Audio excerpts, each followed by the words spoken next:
হুসাইন বলে নানা আপনার আব্বা আব্দুল্লাহ কি কোন নবীর মেয়ের জামাই নাকি? বলেন আমার আব্বার নাম হলো আলী কাররামাল্লাহু ওয়াজহা। আমার আব্বা হলো শেরে খোদা, দুনিয়ার সব কাফির মুশরিকদের জন্য আল্লাহ আমার আব্বারে বাঘ বানিয়ে পাঠিয়েছে। বিষ্ণু বললেন তাই তো।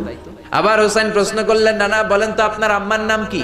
বিষ্ণু বললেন আমার মায়ের নাম আমিনা।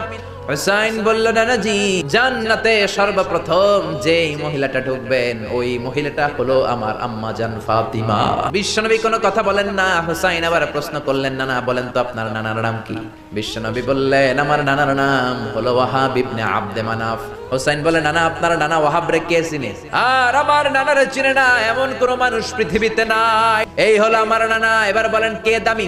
বিশ্বনবী আর ধৈর্য ধারণ করতে পারেন না, ধা ধা করে চোখের পানিগুলো ছেড়ে হোসেনকে বুকের মধ্যে জড়িয়ে ধরেন আর বলেন হুসাইন তুমি ঠিকই বলেছ, আসলে আমি নবীর চাইতে তোমার দাম আল্লাহর কাছে